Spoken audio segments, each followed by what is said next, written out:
Russia is a gas station masquerading as a country. It is their desire to rise up and improve the standard of living of their people, so they would take advantage of Chinese. Is that the only reason? These are not wars being fought between two countries.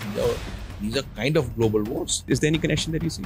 Mass killings that are taking place in Gaza, entire so-called rules-based order was rules established by the United States to order the world. Pakistan, we have no relationship today, but we still have a kind of trade in which we supply cancer drugs to Pakistan. India will have to face pushbacks. What is your take on the India-China relation at the moment, sir? China is 6 times ahead of us in GDP. 36 out of 44 leading world technologies, China are the leader. Now, is India a geopolitical challenger to China, and is China trying to push us down? No other country has got so many border disputes, territorial dispute as China has got. What, according to you, is the best place to be at the moment? Safest, best place to be?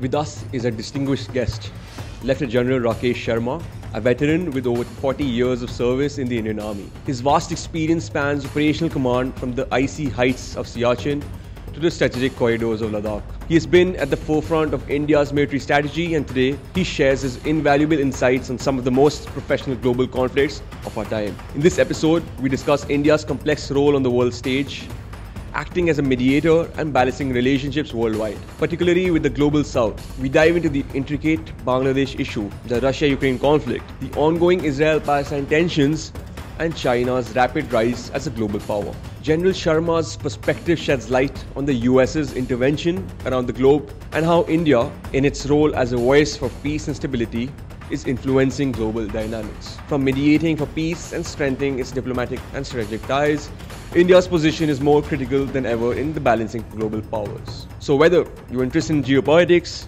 India's growth, or in the future of international relations, this is a conversation you wouldn't want to miss.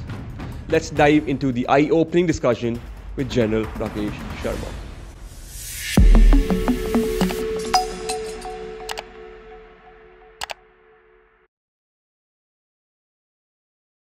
Before we dive into today's conversation, I just wanted to take a quick moment. We looked at the analytics and noticed that 93% of you who watch our videos regularly aren't subscribed yet. If you're enjoying our content and want us to keep going with more insightful conversation, we'd really appreciate if you could take just a second to subscribe. It might seem like a small action, but it goes a long way in helping us grow and bringing even more amazing content your way. Thanks for your support. It means the world to us. Now let's get back to the video. Begin with, I can't think of anything other to start with, but PM Modi's speech yesterday from the Independence Day speech, where he was mentioning some policies from his neighborhood first policy. Is that the right way to go, sir? We have great aspirations as a nation to rise up to standards and to preeminence in the world affairs, which is rightly our due. And to do that, no nation can rise up to preeminence till the time we have the capacities to take a neighborhood with us. And so the thrust of the Prime Minister's talk, in fact, mentioned Bangladesh also, which is, as you are aware, recently had issues. So the thrust of resolving neighborhood and taking the neighborhood with us is actually key to our ambitions of becoming a power to reckon with in the world. Yes, so that's a very major issue brought about by the Prime Minister yesterday's speech. We see a lot of problems with our neighborhood at the moment. There's an ongoing problem with China. There is a problem with Pakistan. We see a problem in Bangladesh now. There's a lot of Modi out stature at a lot of places. Even Maldives saw a lot of backlash. What is your take on that, sir? So it was more India out than Modi out. India out was spoken in Maldives, is also spoken across in Bangladesh. And there was a neighborhood first policy brought about by the Prime Minister. When he took over in first time in 2014, he got all the leaders, including Nawaz Sharif, for his swearing in. So there was a thrust out there. The Prime Minister Modi made a singular endeavor in which he landed up for the wedding of the grandchild of Nawaz Sharif in Lahore, which was a great step forward. And, in the era of two terms, before 2020 happened, there were 13, 14 meetings of the principals with Chinese. President Xi Jinping and Prime Minister Modi met 14 times. There were distinct attempts made. We had very good relations with Sheikh Hasina. And when Sri Lanka was having a problem, a very severe problem of in the economy, it made a change. We actually gave assistance worth billions of dollars, 3 to 4 billions maybe we would have spent in Sri Lanka. So the changeover that we have seen, the attempts made were genuine to reconcile issues with the neighbors. But as things today stand, we have work to do. We have work to do with all our neighbors. Firstly, the SAARC became a non-starter as an organization. We are the least interconnected region in the world. We have intra-trade very minuscule, trade with other parts of the world very minuscule. There are relationships which are not developing the way relationships are developing. And there are inroads being made by the Chinese into most of the neighborhood in a deep manner. So, to say that a neighborhood doesn't have problems with, that will be underplaying it. We have problems with our neighborhood, and we need to have neighborhood policies going in a focused manner in each one of these countries. Despite the fact that the Chinese will have inroads there, Chinese with deep pockets would have great amount of engineering work, infrastructure work, power sector in all these countries, we still have to maintain our relationships and have the neighborhood going across. Otherwise, our ambitions to go in the global stage will not reach that level. Is that the only reason to get your neighbors in the right track to become a global leader, or are there other implications as well? Yeah, we have this same ethnicity. There are same people, the same language, same affinities, same dress, same humor. We have the same types of jokes being by the comedians on either side of the border. We are same region. To say that we cannot go as one. We have best of friends outside India. We are in the subcontinent. There are issues here. So there are tendencies to being centrifugal here and not centripetal as rightly we should be. The region as one has tremendous amount of potential. We have capacities to combine together, and we will be a force to reckon with in the world. But that's not moving in the right direction in the way it should be done, especially in matters of economy and trade, which are not developing. And we are also an impoverished region. We are very highly demographically very large population here. Still requires work to do in manners of employment and getting suitable employment, suitable money, poverty alleviation programs, healthcare, so many issues. So the region, and being the largest country, 1.4 billion people, we ought to take the leadership role automatically. Right. Since we're in the subject of neighborhood, we are seeing a lot of massive problem in Bangladesh at the moment, sir. We've been seeing a government being toppled over, and there's a lot of different speculations that is the US also a part of that. So what is your take on the Bangladesh situation at the moment, sir? So if you follow, the United States has been involved into Bangladesh for some time. If you recollect, in 1971, the war took place. That time also, the United States was not so anxious about carving out a new country. That's why the 7th Fleet came and all those issues happened that time. So let me put it this way, United States involvement even then. WikiLeaks, when WikiLeaks came out, 2008, 2010, there were great amount of references to the involvement which the US establishment was having with the various parties, especially in the manner of thinking the BNP, which is the opposition party, this one. So United States involvement in Bangladesh has been through. They have not been fond of, even prior to this recent elections, the United States has not been fond of the Awami League and Sheikh Hasina. So it was very, very well evident as that things were not well. But let's look at some positives, Bangladesh had developed all right. Their per capita income is better than ours.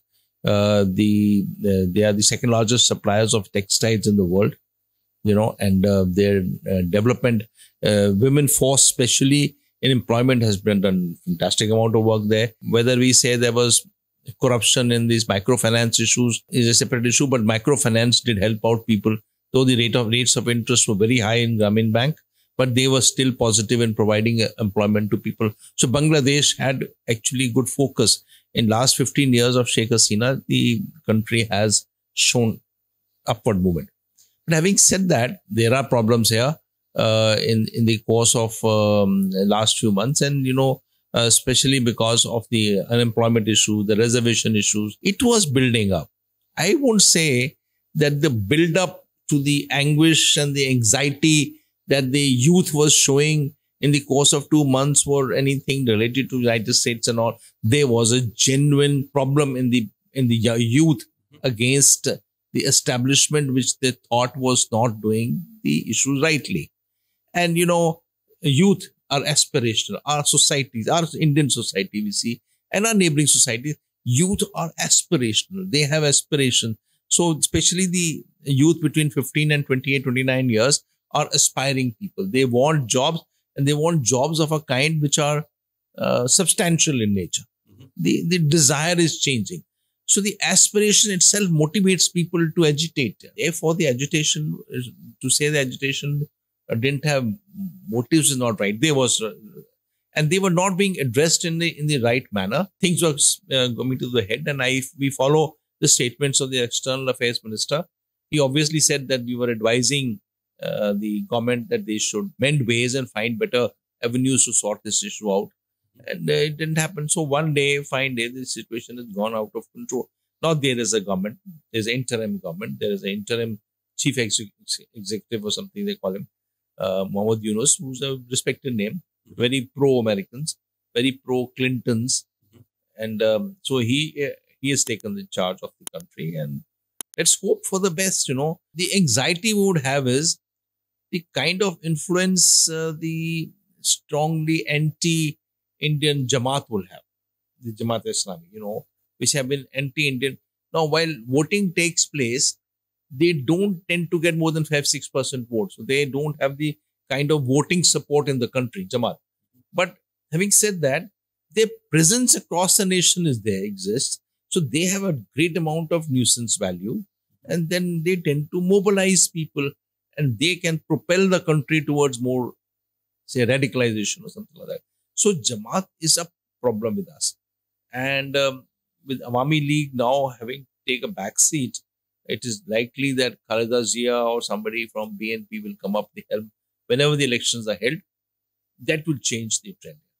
Now, and the Chinese have made deep inroads in Bangladesh. The harbor they made, which is called BNS Sheikh Hasina, which has got berth for 6 submarines and 8 frigates. Or the Padma Bridge they made. They're making a tunnel across under a river. They said, we will make that canal in Teesta, which was stuck up for a long time. So, the Chinese have a kind of an agreement on making bridges, and a whole lot of bridges in Bangladesh. Plus, they were great suppliers of weapons and equipment to the Bangladesh. So, the Chinese have inroads here. And that inroads, Bangladesh is one issue. It's also across the board. We know about CPEC with Pakistan. We know Trans-Himalayan corridors with Nepal. We know the relationship they have with Sri Lanka. The Chinese inroads are a given here. Because Chinese tend to purchase influence. They buy influence. When they're buying influence, all these nations, including Bangladesh, they buy influence by virtue of their deep pockets and by their great engineering skills in the form of infrastructure development, etc. So now we have to do our work in our neighborhood, in the part of neighborhood first policy, despite the Chinese. In fact, in spite of the Chinese, their presence cannot be negated, because these nations will balance out between two big powers, India and China. So it is their desire to rise up and improve the standard of living of their people. So they will take advantage of Chinese. We have historic relationship there. Tamils and Sri Lankan, Hindus. Hindu power is... Yeah, soft power, and there's a likability. India used to be liked as a nation because our people are same. Then get Bengalis speaking on both sides of the border. Or is that sentiment being changed now? Now, you see, cultural affinities cannot be obviated. These go centuries behind. You just cannot brush aside saying our cultures are different. No, culture is not different. We eat the same food. We sing the same songs. We dress same saris with each one of these countries. So, and Buddhism or Islam is as important in India as it is in Bangladesh. So, to say that our relationships is very deep.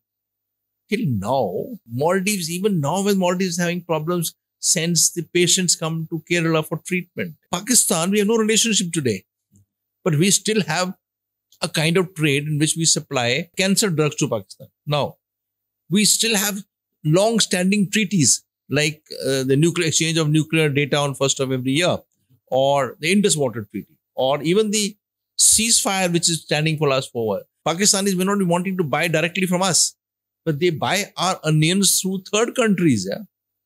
So to say, our relationships are far too deep. We just have to enliven it, put life into it, into our relationship.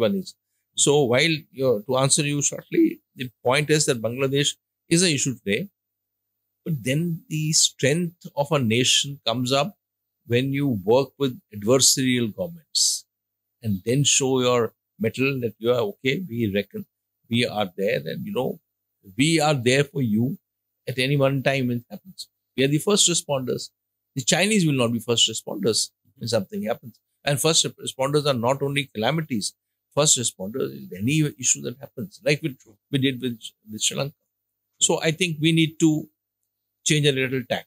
So since you're on the subject of Bangladesh, and you are someone who reads a lot on different conflicts and different situations around the world, do you see any similarities from the conflict in Israel and Palestine and as well as Ukraine? Is there any connection? Is there any connection that you see? Interesting question. No, Second World War started in September 1939. For first year and a half and 2 years, it wasn't called a world war. It was Germany which attacked Low Countries, went across to France, and sometime later, historians started off saying it's a world war. And it became World War.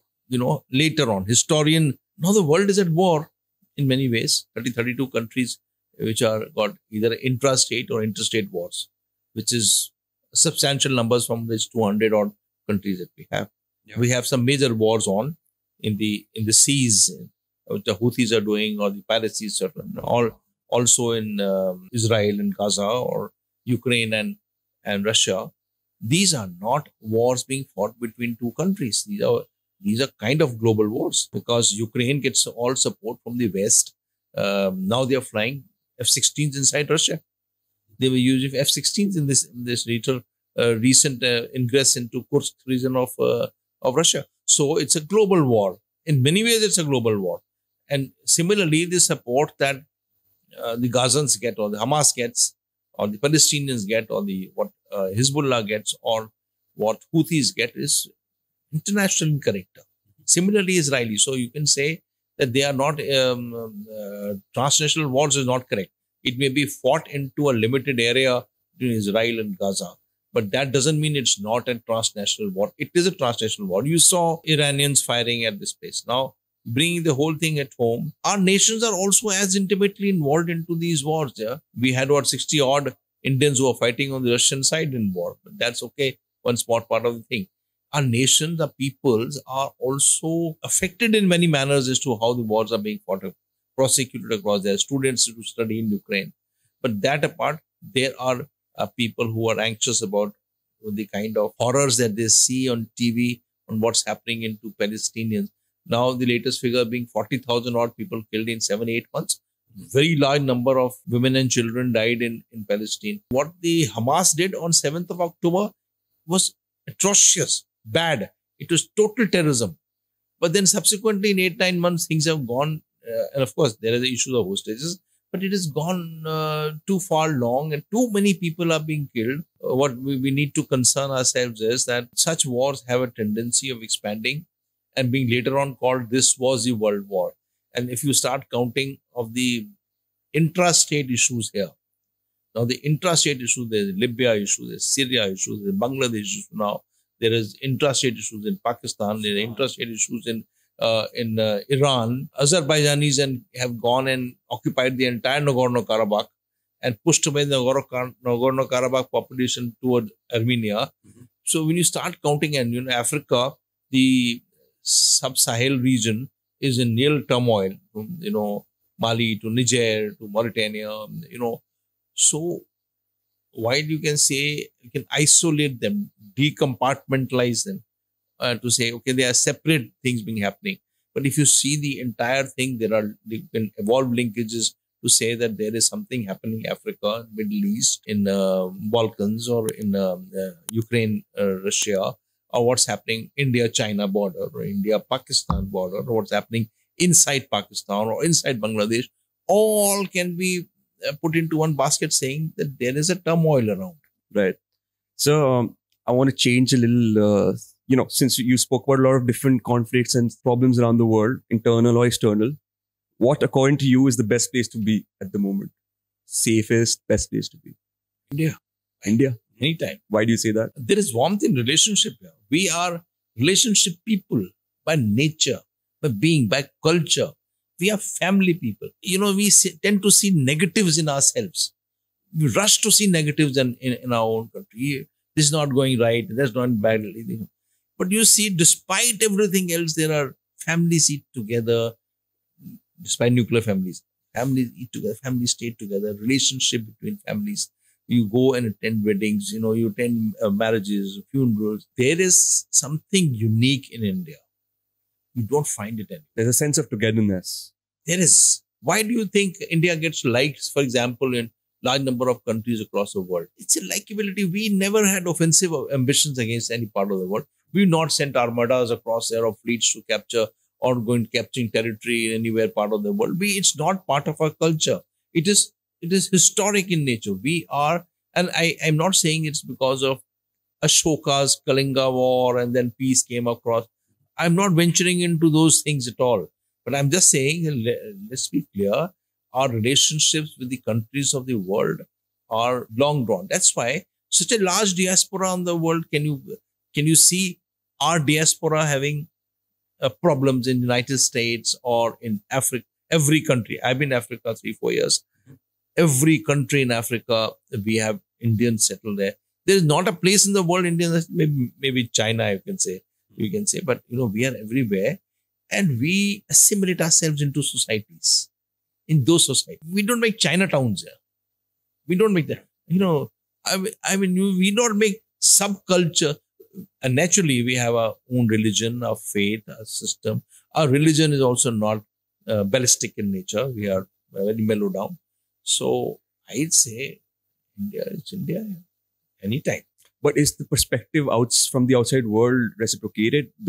Are we considered that the same as what you are saying? Or are we misunderstood? So any nation which is ambitious to rise up and become a competitor in the world will be disliked. And any other nation which is already risen up will endeavor. This is great power politics, It's realism. Tendency will be to make sure that the rise is not unhindered.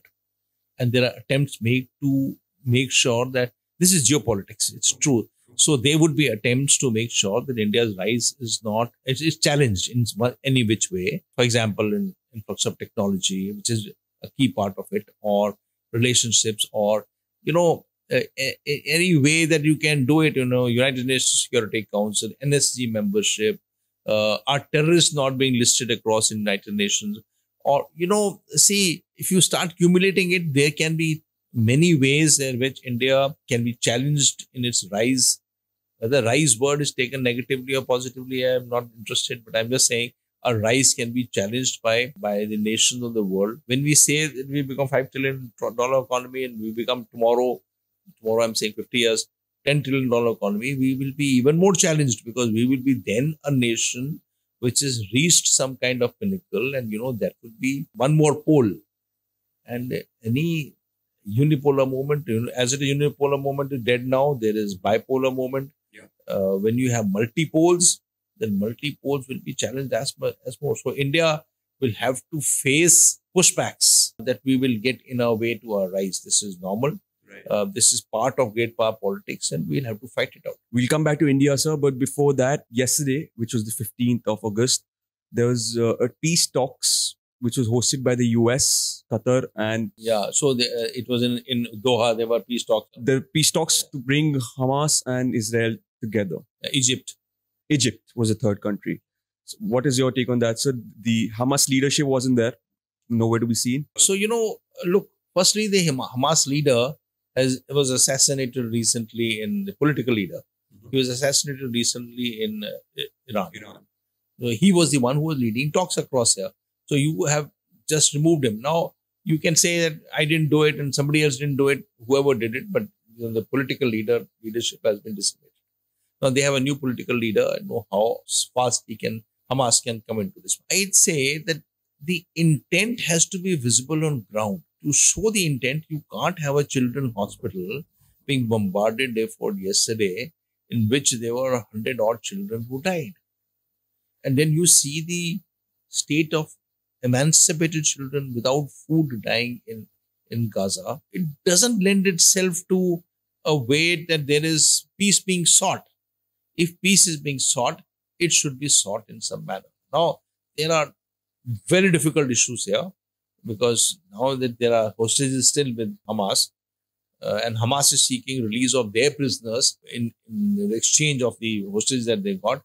And their own prisoners, the Israelis, are not keen to release, claiming that those are terrorists.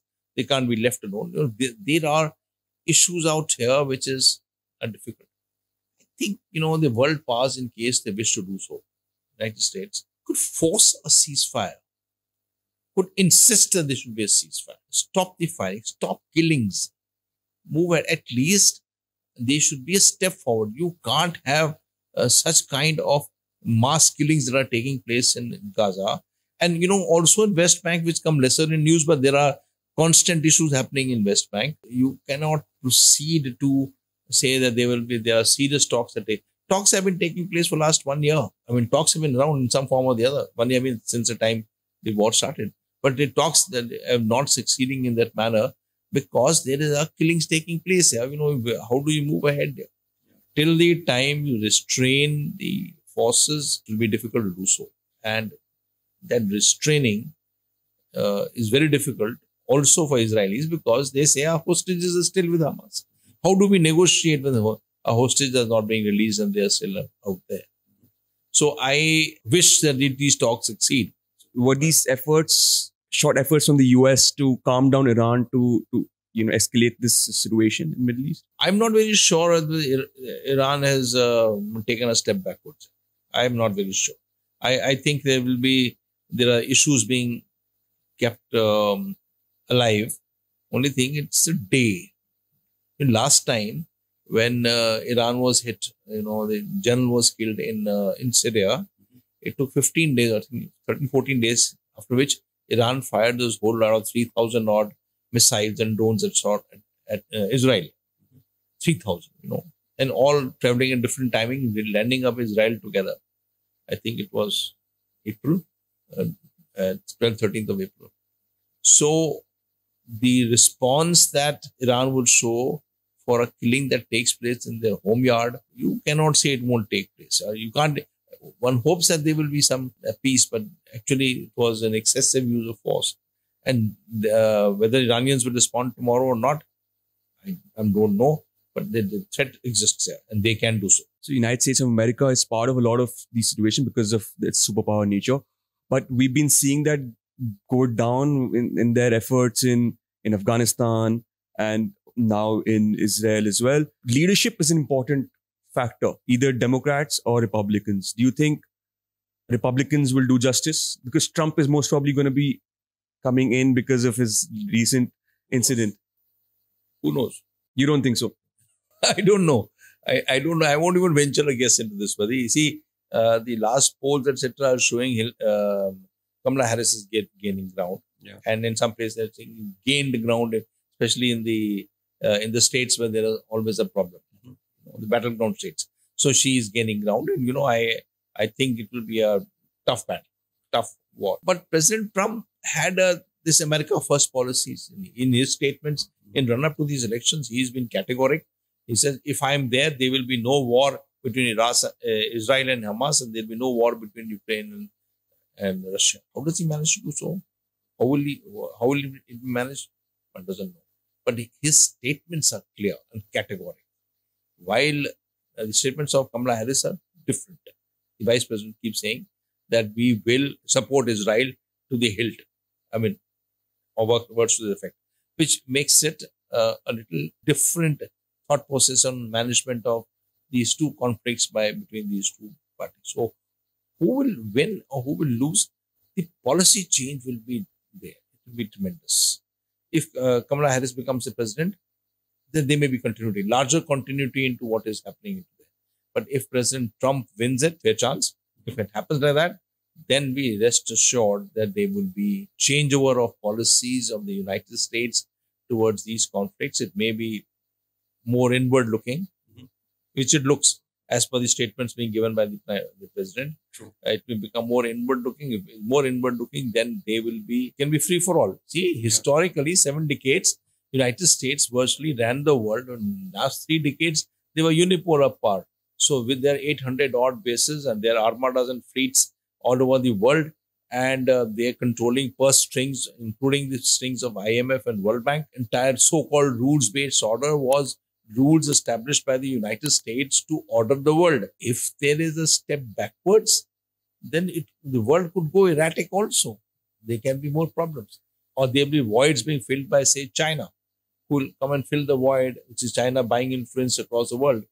And there would be differences. So, it's a complex world. It's a difficult world. And I don't think you can venture into conjecturing or outguessing as to what people will do. There will be change. And we are having such far. That's why somebody has already done VUCA is finished, and you come out with one more terminology called Bani or something, which is brittle, ambiguous or something like that. So the world is changing, even the terminologies are changing. So, but for India, who according to you is a better leader for India? Is it Trump or Kamala Harris? See, my opinion out here has been, and it's my personal opinion, that we have to work with whoever comes in. Whether it is President Trump. And President Trump, Prime Minister Modi had shown very good relationship with President Trump. That, the major event that happened in New York, I think Madison Square Garden or somewhere, where, there was great bonhomie. President Trump sat through the entire speech given by Prime Minister Modi in Hindi, and they're members of his cabinet. So there's good relationship there. We have fine relationship with President Biden and with Democrats, Vice President Kamala Harris. So we have to learn to play and, work with governments which are inimical to us. If the government is favorable to us, then it's okay. It's easy work done. If they're not in favor of us, and then getting diplomacy going and then, political diplomacy going is more important and difficult, but more important. And we have to work this. Every government of the world will not be in your favor. There will be governments which will be against you. See what has happened in Maldives. There was so much of noise. We also, by nature of being, tend to overreact in India. Media, we shouting. What does he think? If we allow ourselves some time and think on it, I think we will be able to do better work. Point I want to make is that the issues are so dynamic. There is daily change. The world is changing every day, every minute. Our neighbors are changing every day. I will say that we cannot be complacent to think, get things settle down. We will pick up the, threads and join up later. It won't be so simple. As time passes, things can go further away. So we have to be on top of events and as close to monitoring as possible. We can't allow, okay, let's have 6 months, 1 year. Things like Bangladesh, you said, next election, we'll see next election. I think things will go away from us. So we have to be on top of the events. Coming back to India and our biggest threat, that is China, something that you read a lot on. So what is your take on the India-China relation at the moment, sir? So there are many parts of the India-China relationship. We have a disputed border, 4,000 kilometers, 3,400 something, 3,500 kilometers of border. It is disputed. It is disputed over centuries. There are historic references which are badly done, very bad history on the border, and we say we have a line of actual control. The line of actual control, the line itself is perceptual and doesn't exist as a line of actual control. So there are serious problems here. Problems have got much worse from 2020 onwards, and I do not wish to soft pedal the issue out there. The Chinese have told us in non-uncertain terms that this is normal border management and control, which means they are saying this is a normal border. And at least in some portion, they would have reached an area or a situation where they could be seemingly satisfied as to what they have achieved. And there will be other areas where they are not satisfied, say central sector or the eastern sector, where there are problems. There are still possibilities of China needling us. So the border is going to be hot in this manner. And I would not like to place a date and time, 1 year, 2 years, 5 years. One cannot say how long it will last, but this is the situation. Chinese are also anxious to, because of this 2,000 kilometers of peninsula of ours that juts into the maritime, into the Indian Ocean region, with Chinese being 60 to 70% dependent on Indian Ocean for their trade, which goes across Malacca states. And India sits astride that. These anxieties are there. Chinese are building a fantastic navy. They have done 83 odd ships in 10 years, is more than what any navy can boast. 83 combat ship, frontline combat ship they made in 10 years. Fantastic work done by the Chinese in shipbuilding. They may not be operationally so astute. It may time to get the fleets going, but I would say that there is Chinese are anxious on maritime, especially because Indian Navy has prowess and things are, the Indian Ocean itself is a anxiety. But then having said that, so one compartment of our relationship rests into this dispute here, which is there. Second compartment comes into the geopolitics, which is that China is 6 times ahead of us in GDP. Militarily, it is way ahead. It is technology, it's way ahead. So I would say that the Chinese have got a head start on us. 2000, we were 50% of Chinese GDP. Chinese GDP was, I think, 1 trillion. We were half a trillion, something. But then Chinese took off, and they are way ahead. So, now is India a geopolitical challenger to China, and is China trying to push us down? I would say in this manner that it's not important that to contemplate, but the Chinese will not like a geopolitical challenger. We may not be challenging Chinese, but we have a geostrategic location that matters to China. Chinese are also think as Asia. In Asia, they should be the unipolar world. And India's rise. What would be anxiety to them is India's potential more than our rise. We have tremendous amount of potential. Our potential is not being brought fullest to the top. But they know that our potential is so large that we would tend to take off in case we take off. Historically, we were way ahead. 3 centuries ago, India was so high in GDP. So, Indians have the potential to think and to move ahead in case. So that may be an anxiety which makes India become a challenger to them. We have also a likability issue. India gets liked. Large number of nations, Chinese buy likeness or buy their thing. We don't have to buy it. It comes automatically to us. So we are a geopolitical challenger and we let's accept to the fact. So I've talked about militarily or dispute. Now, economically, the fact of the matter is China is second largest economy in the world. Even today, the Americans have got about 70,000 odd companies working inside China. Despite the fact of all that, whatever the overt issues between United States and China, the Chinese trade with the United States is rising up. European Union had laid tariffs, but there are countries in Europe which are also backdoor, having relationships with China in a big way. Chinese are also making infrastructure worldwide. Which country do you say Chinese don't have infrastructure? 100 odd ports, some of them owned, some of them being, and then the logistics to the port. So the ports, wherever the stuff comes to the port, they know which stuff is moving. The logistics is also owned by them. And they are the largest manufacturing powerhouse of the world. So anything being manufactured either directly in China or through Chinese industry in various countries like Indonesia, Malaysia, Thailand, which are Chinese industries in those areas. The supply chains they own, value chains they own. Their economy may have headwinds. They may be coming down. They decided, okay, I will presume they decided that the real estate is a problem in China. So the real estate went down. They have taken one more step differently in green. In green, Chinese are way ahead in BYD, in solar panels, solar cells, in batteries. They've taken off.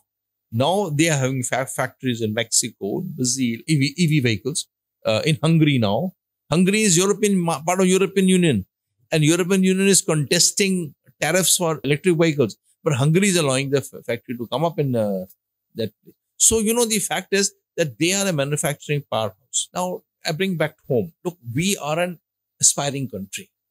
We need to grow economically in manufacturing. And we have to create our exports larger so that we can have the kind of trade to get technologies in our own country to develop in many ways. So there is a necessity for us today, pragmatically speaking, and I speak of getting products which are intermediate products or raw products which are used into manufacturing in India, which produce the final product which are saleable outside. So finally, to get that intermediate project, for example, we send antibiotics, but you require the APIs from the China to come, to be imported from China, and then they are used for making antibiotics which are sold across in the world. And our pharma industry grows like that. And you can count any one of our industries like that. We also have made some commitments on climate change, in the global commitments and all that. A timeline of 2030, timeline of 2075. Now, you require solar panels, you require cells, you require technology on EV vehicles. So, who are the sellers of these issues? China. Now you say that, let's de-link, decouple, de-risk. All these words which have been used out here have limited meaning because there is a dependency which cannot be obviated. Either you take it directly from China or you take it through one of the Chinese conduits in any part of the world which they will be supplying. So the fact of the matter is that if we need to develop as a nation, our economic linkages with Chinese are bound to develop more and more as time passes. And we can feel the thing changing across here. So different compartments altogether. A geostrategic department, which will be tense, confrontationist, and then there will be geopolitics, which the Chinese will try and push us any which way down, including by gray zone warfare. And then, of course, there will be geoeconomics, where our relationship is bound to increase only. So, we are in that kind of a situation. But you're saying China doesn't see us as a direct threat. Chinese don't see us as a threat, but Chinese know that we have a potential to threaten them. And threat means what?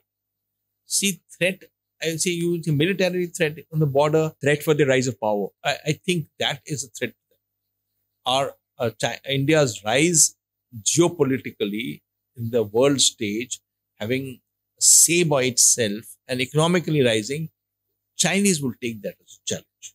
And they would, any which way, would like to curb the growth of India. I mean, it's not militarily, but manifold ways they will try and make sure that our growth takes off in that manner and we are held back. What can we learn from a country like China?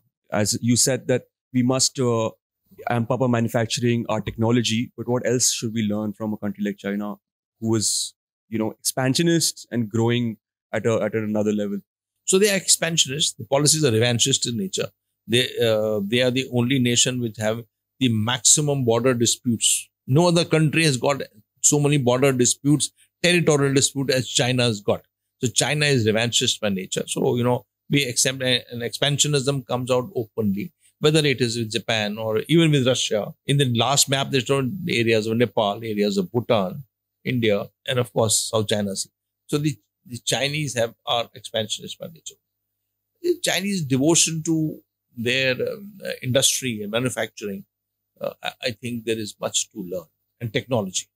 And ASPI, which is an organization in Australia, said 36 out of 44 leading world technologies, China are the leader. We need to focus ourselves and say, it is not necessary for us to compete in 36 technologies in which Chinese have taken a march. But we may have to decide about 8 to 10 where we just cannot afford to be left behind. In quantum, in AI, in space, cyber, electronic warfare.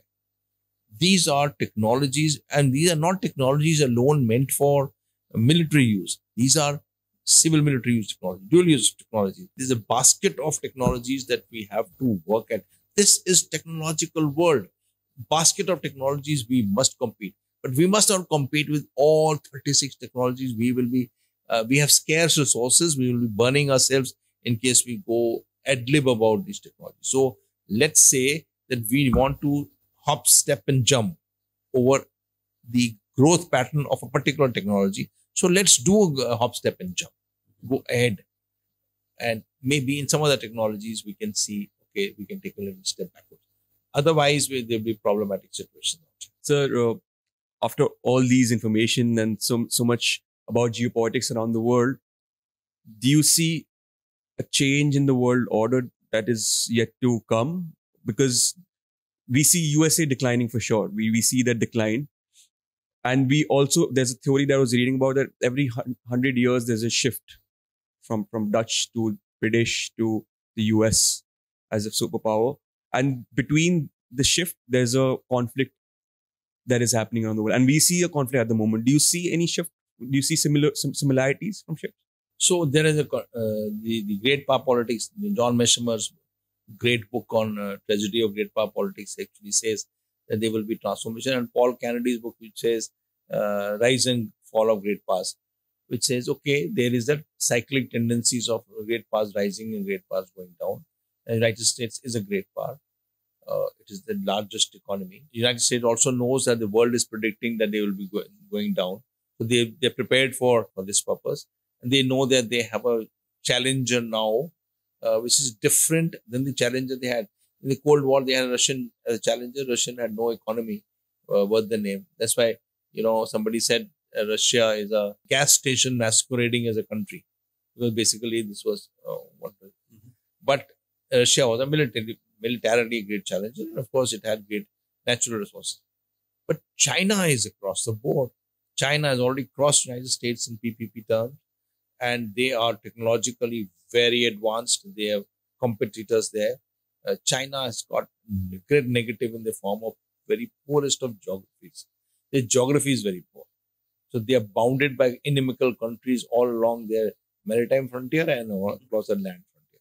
United States has got naturally endowed by two oceans on either side and friendly countries north and south. So I don't think, it's so complex a world today that how things will evolve over a period of time, one can't say.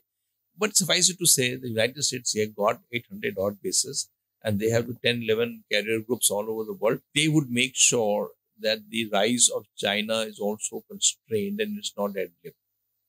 So the United States will also work to that end, and which comes up in what happening on Philippines and China today, with all the bases coming up in Philippines by the United States, and the bases the United States has in South Korea or in Japan, and the relationship that they're developing with Vietnam, which is a communist country, but yes, the kind of relationship and they have with other ASEAN countries. There is great amount of pushback which the United States is doing to the rise of China. Other part is that Chinese also well understand that they are going to be pushbacks in their rise. They have a 100-year marathon, 2049. They want to reach some kind of a Chinese dream. So that Chinese dream 2049 will be challenged, but Chinese have also reached a stage where they have influence. See, 127 countries, maximum trade, 127 countries something has this with China, not with the United States. There are so many countries with Chinese infrastructure development has been so great and large. Chinese have bought land, wheat growing land in the United States, in Mississippi, in Midwest. Chinese are owning, building 2 ports in US, Los Angeles and Miami. The kind of work that the Chinese are doing, the most important port in Mediterranean is owned by the Chinese in Greece. So the way Chinese have gone about buying influence is hats off, great learning experience. So what will happen tomorrow between these two major competitors in the world? We keep saying multipolar world, a multilateral organization, all multipolar world cannot compete with these two powers, which have now reached $18 trillion and $25 trillion and rising. China rising 5%, say, in GDP. With 18 trillion dollar economy, it will be about $1 trillion that they are increasing every year, about $1 trillion. We may be growing at 7 to 8%, but 7 to 8% is of $3.75 trillion. So it will come to 25, growth, but not that much. So the Chinese and United States is growing at 2.5% or something a year. So you can see that the Chinese growth, even with the degraded growth of 5 or 5.2%, is substantial because of the Chinese existence. And they are masters in technology. So they have spread technology, digitization. We say fantastic work, but look at large number of countries who have worked at Huawei or ZTE, who are now in big way in all over the world putting 5G and things like that. Once you put it, you are bound by that company lifelong. Yeah. So, I think competition with these two nations and who will rise and who will go down, I don't think foreseeable future, which I say 15, 20, 25, going to make a material difference to the competition between China and United States. They will be the preeminent powers of the world. Not Russia? No, Russians would have had great losses in the course of this war. And manpower losses, demographic issues here. They would have had losses. Though the economy is shown up, it looked up, but they are still $2 trillion economy. It's not Russia is not, it's a nuclear power. It's a military power which has been checked a little bit by Ukraine, but it's not an economic power, competitive economic power like many other powers. And Russia has got positive, large territory, population is sparse. So it's a force to reckon with because of its prowess in nuclear technology in many ways. Its relationship with China, which is a positive there, Russia and China. I don't think in the same league as China and the United States today. We have two great powers fighting for the superpower stations. We'll have to see what happens next. We are in the thick of it. And though we say strategic autonomy, it's not an easy task to balance between 2-3 countries, Russia and China and United States. So we are in the thick of it and we are growing. We may be the third largest economy in the next couple of years. The way we are growing, because Germany is not growing so fast and Japan gets little positive growth. So if they are stagnating countries, we will be the one which will overtake in some time because we are growing. So the issue is that, and we go back to the first issue that you raised, Shivam, we get a house in order, India, which is important, a neighborhood in order, very important. If we have to rise, see the common market of our neighbors. If you pull it together, the kind of power that we can generate within the subcontinent as a block. We need to move forward on this one. Why can't we pool in our resources and to look after each other in whichever voids that they have and rise as a thing? We have a fantastic relationship now with Middle East, and we need to do work hard here and Southeast Asia. And I think we will be forced to reckon with. So we have a tradition at DOAP that the last guest leaves a question for the following guest. And we have a question from Dr. Shipanna Pathak, who we had over. And her question to you is, she didn't know that you were coming, but her question to you is, where do you see India 10 years from now? Not 20. I'm not going up to 2047. Where do you see India 10 years from now? Best part of talking about future is that you can't catch my collar after 2 years. Even things go wrong, you will say, that was my researcher's guesswork. I think economically we will grow. We will catch our feet here. Economically, we will develop well, and we will rise up in a manner. I think we need to work hard on poverty alleviation and in unemployment issues. These are serious issues here. The socio-economic development of a country needs work to be done. In next 5 years, we cannot eradicate poverty, severe poverty, but we need to make focused effort in this line. Otherwise, they would be, like I said, we are aspirational countries, aspirational population. Population can get agitated on aspiration. I'll also say the next 5 years, our neighbors, especially Chinese, despite having good relationship with us, I don't foresee a war. Though we have to be prepared, but I don't foresee a war. Any which way, Chinese will try and get more and more influence within India in many ways. They're already working hard, influence in matter of electoral manipulation or trade issues or tariff issues or Indian aspirations outside to get membership of NSG or Security Council. So we will be having larger pushbacks from China to hold our growth in some manner. So I foresee next 5 years will be a problematic situation out here. And Chinese will be having a pushback. I don't foresee a significant change on the Pakistan frontier, but I think within 5 years they may be opening up of trade with Pakistan. I foresee that a time will come. There is large amount of clamor within Pakistan that you get out of this terrorism business in J&K and let's start trade. Pakistan can't keep buying stuff produced in India from Dubai or from Singapore. That's not the way to do it. So there will be an importance of opening up with Pakistan economically. Whether it will make a material effect on J&K policies or terrorism policies is a separate issue. I think that might come through. Now, I think we are poised with tons of potential. We have to unleash our potential. I like the Prime Minister's thrust 10 years ago and yesterday on skill development. When it started in 2014, it was, in my opinion, one of the finest policies to skill our country from everything, from being a mason to a carpenter to a toolsmith or to anything, so that we have a qualified nation, qualified people out there. I think yesterday's thrust is important. We need to skill our nation. We don't have to graduate our nation. That graduation is not assisting, but skilling will assist. Skilling can be any type. It could be computers, it can be software, and there are growing industries out there. So I personally would like to see the skilling going way ahead, taking off, changing the character of a nation. There are very good skilling organizations in India who are private sector, small. We need to think scale. Big scale. That will make a difference. Personally, I'm an optimistic fellow. So I see optimism. So you rightly said that skilling and upskilling is important, especially because of the technological advancement that we're seeing with artificial intelligence.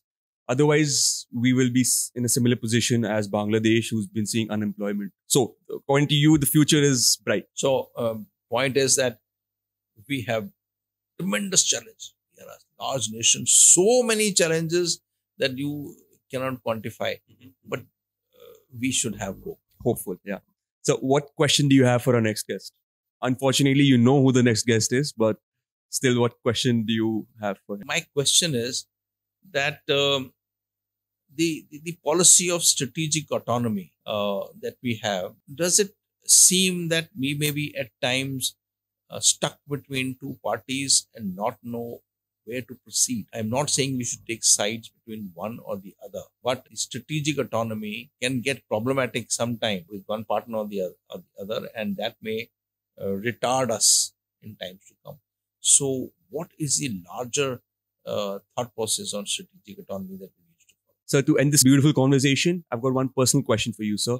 So this podcast is called Diary of a Publisher, and I must ask you if there's any particular book you wish you would have read earlier in life. All of them. But let me put it this way. In service life, I felt that I read a lot. I think after a time, and I retired for 7 years, the amount I've read is nobody's business. It's fantastic issues, books available outside to read. And I think lost out in service life on reading. There is nothing better than the smell of a book. So people do Kindle, I enjoy the book. I enjoy the pencil marks that I do. And question marks on how does a fellow frame a sentence. So I think there is so much. So I personally now find 24 hours or less for reading. So I wish I had read China the way China ought to be read in my service life, which is get out of the border, think as Chinese do. I wish I knew a little bit of Mandarin. Of course, now Google translates everything. But I think the culture, the history, all that which you read after retirement, though I'll accept I did read and I went to Sporting Corps Commander, but the amount of knowledge that needed to be acquired in service life, I think it was lacking, which I'm catching up now. So I'm hungry. Is there any particular book that explains China's vision, 100-year vision thoroughly? And, That 100 years marathon, fantastic book. Sorry? 100 years marathon. 100-year marathon. It's a fantastic. It's the bedrock. It's the book that needs to be read. And authors who's Michael Pillsbury or now Elizabeth Economy, these are authors who do fantastic amount of research in China. And there are people who are working full time. See, you have to be hungry for knowledge, and there is knowledge available there. It is tremendous amount of knowledge. We need to go beyond borders. Too much of thrust on border actually makes you myopic. It pushes you down. Border is important. You have to fight it out. That's one issue. But you have to see the culture of the country. It's the military takes the oath by the Communist Party. It's a different. You can't even comprehend the thought process as to how PLA works. PLA, have PLA tested. I want to read. Somebody give me how a political commissar and the military commander will work together in war. Who will take a decision? The politician, the political commissar, or the commander in chair? Okay, I will attack, or I will defend, or I will do A, B, C, D, or we will keep quiet. Who will take this decision? So has this duality of command and control being analyzed? One can say Russians have done it, Russians got it, but Russians are different kettle of fish altogether. One wants to get into that cultural aspects of the organization as much. We enjoy the art of saying Chinese have got PCL 191, they can fire 500 kilometers artillery. Fantastic, yeah. But the thought behind the use, yeah. What are the contemplations? Yeah? How does he survive with the conscription that he's got? And when with the conscription, when the fellow who joins in Tibet remains in Tibet throughout his life without his family, what's the culture of the organization? Yeah? What is the culture of the organization of Pakistan? There's so many books written on Pakistan Army. 3 corps commanders have been sacked in last 1 year. 3 corps commanders. At one time, I hear about 300 to 400 military officers have been sacked. People have been sacked in last 1 year in Pakistan because of their touch with PTI. Even yesterday, for that matter. Yesterday, I didn't know. There's the ISI chief. Okay, Faiz Hamid. Faiz Hamid has been caught up, and maybe after Faiz Hamid, who was the favorite of Imran Khan, having caught up, Imran Khan has come out with a statement, yeah, that military can handle, I'm not bothered. Till yesterday, Faiz Hamid was on, so I don't know the politics that they play. We need to immerse ourselves into the youth of Pakistan. Youngest country, 25 years of average age in that country. Until 2050, it will remain youth. Will that youth of Pakistan not be as aspirational as youth of India or youth of Bangladesh? Those issues, I think, are part and parcel of education of ours also. And that's what I think I lack. And one needs to read much more. That's a food for thought. So basically, our strategy should include not just our perspective, but our adversary's perspective as well, is what you're trying to say. Wow, sir, such a beautiful conversation. This has been, sir, quite insightful for me. And I'm sure it's been for the audience as well. Thank you for inviting me, Shiv. Thank you so much. We at DOAP are working really hard to take this podcast to the next level. Our guests are going to get even better. Our production quality is going to get even better. And hopefully, I'm going to get even better too. Most importantly, we are committed to being consistent and continue to do what we love the most. Until then, keep reimagining yourself and know that the power of change lies within you. Jai Hind.